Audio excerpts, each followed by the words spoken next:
শুভ সন্ধ্যা বন্ধুরা। আজ 6 অক্টোবর সোমবার। আজকের সন্ধ্যার বিশেষ বিশেষ খবরগুলি হলো: মোবাইল ফোন কেনাবেচার নিরিখে বিশ্বে এখন প্রথম সারিতে ভারত। তথ্য বলছে দেশে প্রতি বছর গড়ে 15 কোটির বেশি টাকার ফোন বিক্রি হচ্ছে। আর কম দামি ফোন ছেড়ে অনেকেই এখন ঝুঁকছেন নামি ব্র্যান্ডের মোবাইলের দিকে। সেক্ষেত্রে পকেটে টান পড়লেও অসুবিধা নেই, সহজে পাওয়া যাচ্ছে ব্যাংক ঋণ।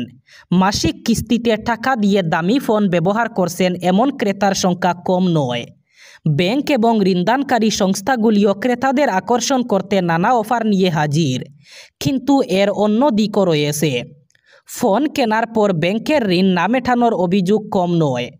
জানা গেছে 1 লক্ষ টাকার কম ঋণের ক্ষেত্রে খেলাপির সংখ্যা ক্রমাগত বাড়ছে, যার জেরে সমস্যায় পড়তে হচ্ছে ব্যাংক এবং সংস্থাগুলিকে। বাড়ছে ব্যাড লোনের পরিমাণ। এই পরিস্থিতি ঠেকাতে এবার নতুন প্রযুক্তি আনতে চলেছে রিজার্ভ ব্যাংক অফ ইন্ডিয়া অথবা আরবিআই।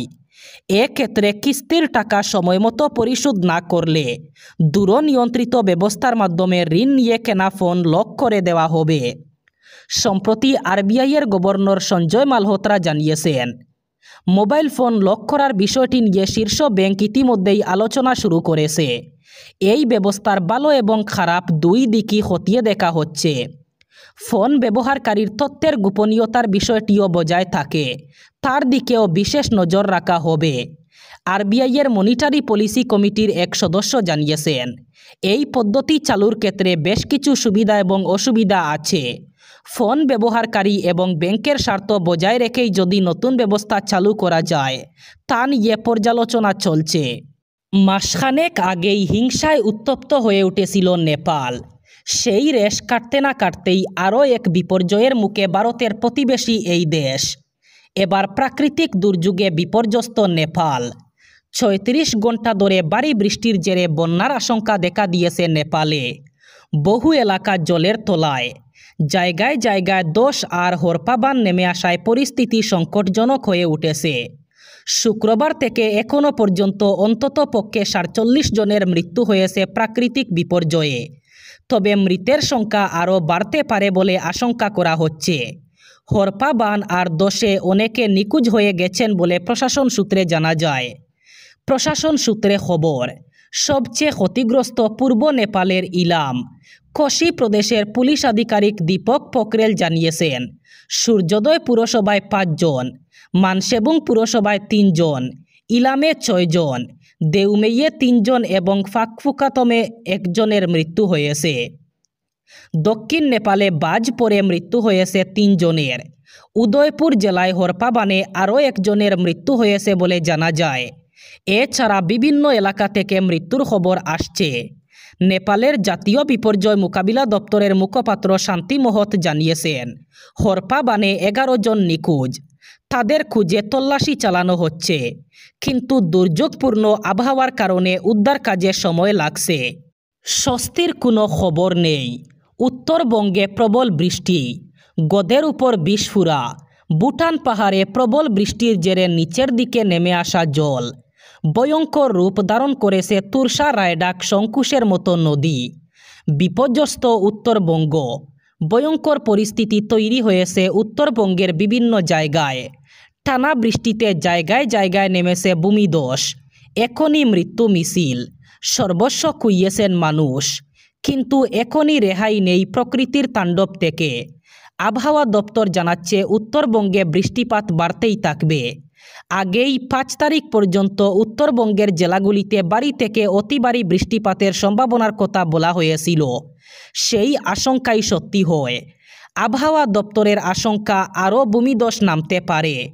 উত্তরবঙ্গের উত্তরের জেলাগুলিতে দার্জিলিং, কালিম্পং, জলপাইগুড়ি, কুচবিহার এবং এই জেলাগুলিতে বৃষ্টি বাড়তে পারে। যত উত্তরের দিকে অগ্রসর হবে তত বৃষ্টিপাত বাড়বে। উত্তরবঙ্গের আলিপুরদুয়ার জেলার 1 অথবা 2টি স্থানে ভারী বৃষ্টিপাত হতে পারে। উত্তরবঙ্গের সব জেলারই 1 বা 2টি স্থানে ঝোড়ো হাওয়াসহ বজ্রপাত এবং বজ্রপাতের সম্ভাবনা রয়েছে। এতে পরিস্থিতি আরও কঠিন হতে পারে। আগামী 22 নভেম্বরের আগে ভোট হবে বিহারে। গতকাল এক সাংবাদিক বৈঠকে এমনটাই জানান মুখ্য নির্বাচন কমিশনার জ্ঞানেশ কুমার। এদিন পাটনায় জ্ঞানেশ কুমার বলেন, সম্প্রতি বিহারে ভোটার তালিকা সংশোধনের কাজ হয়েছিল। বুথ লেভেল অফিসাররা শুধুমাত্র বুথে ভোটার তালিকা স্বচ্ছ করার কাজটি করেননি, কিন্তু বিহারের 90,177টি বুথ লেভেল অফিসার এমন একটি কাজ করেছেন যা সারা দেশে অনুকরণীয়। ঠিক যেমন বিহারে বৈশালী বিশ্বকে গণতন্ত্রের পথ দেখিয়েছিল, আপনারা সবাই মিলে ভোটার তালিকা স্বচ্ছতার কাজে দেশের জন্য অনুপ্রেরণার উৎস হয়ে উঠবেন। জ্ঞানেশ কুমার বলেন, আমরা ভারতের ভোটারদের অভিনন্দন জানাই। সফল এসআইআর প্রক্রিয়ার জন্য সবাইকে ধন্যবাদ। তিনি বলেন, আমি বিহারের সকল ভোটারদের কাছে আবেদন জানাই, আপনারা যেভাবে ছট পূজা উদযাপন করেন ঠিক সেইভাবে উৎসাহে গণতন্ত্রের একটি উৎসবটি উদযাপন করবেন। সবাইকে ভোট দিতে হবে এবং নিজেদের অংশগ্রহণ নিশ্চিত করতে হবে। এবার শেষ খবর। হাসপাতালের ট্রমা সেন্টারের আইসিইউ ওয়ার্ডে ভয়ঙ্কর অগ্নিকাণ্ডে মৃত্যু হল 6 জন রোগীর। এই মর্মান্তিক ঘটনাটি সংঘটিত হয়েছে জয়পুরের সওয়াই মানসিং হাসপাতালে। আগুনের শিকা এবং বিষাক্ত ধোঁয়ায় ওয়ার্ডে আতঙ্ক ছড়িয়ে পড়ে। এরপর হাসপাতাল কর্মীরা দ্রুত উদ্ধার কাজ শুরু করেন। মুখ্যমন্ত্রী ভজনলাল শর্মা ঘটনাস্থলে পৌঁছান। শর্ট সার্কিটের কারণে এই বিপর্যয় ঘটেছে বলে প্রাথমিকভাবে অনুমান করা হচ্ছে। ট্রমা সেন্টারের ইনচার্জ অনুরাগ খাগার জানিয়েছেন, আগুনের সূত্রপাত হয়েছে শর্ট সার্কিটের কারণে। আগুনের লেলিহান শিকা দ্রুত আইসিইউতে ছড়িয়ে পড়ে। এই সময় বিষাক্ত ধোঁয়ায় পুরো ওয়ার্ড ভরে যায়, যা পরিস্থিতিকে আরও ভয়ঙ্কর করে তোলে। ট্রমা সেন্টারের ইনচার্জ বলেন, আমাদের ট্রমা সেন্টারের দোতলায় 2টি আইসিইউ রয়েছে। একটি ট্রমা আইসিইউ এবং অন্য সেটি সেমি আইসিইউ। সেখানে মোট 24 জন রোগী ভর্তি ছিলেন। তাদের মধ্যে 11 জন ট্রমা আইসিইউতে ছিলেন। বেশিরভাগ রোগী কোমায় ছিলেন, তার ফলে তাদের বাঁচানো আরও কঠিন হয়ে পড়ে। ট্রমা কেয়ারের ইনচার্জ বলেন, আমাদের টিম, নার্সিং স্টাফ এবং ওয়ার্ড বয়রা দ্রুত পরিস্থিতি সামাল দেয়। রোগীদের ট্রলিতে করে নিরাপদ স্থানে নিয়ে যাওয়া হয়, কিন্তু 6 জন রোগীর অবস্থা এতটাই গুরুতর ছিল যে সমস্ত চেষ্টা করার পরেও তাদের বাঁচানো যায়নি। মৃতদের মধ্যে 2 জন মহিলা এবং 4 জন পুরুষ রোগী ছিলেন। 5 জন রোগী এখনও মৃত্যুর সঙ্গে পাঞ্জা লড়ছেন। এই ছিল আজকের সন্ধ্যার গুরুত্বপূর্ণ খবরগুলি। ভিডিওটি অবশ্যই লাইক করবেন এবং চ্যানেলটি সাবস্ক্রাইব করবেন।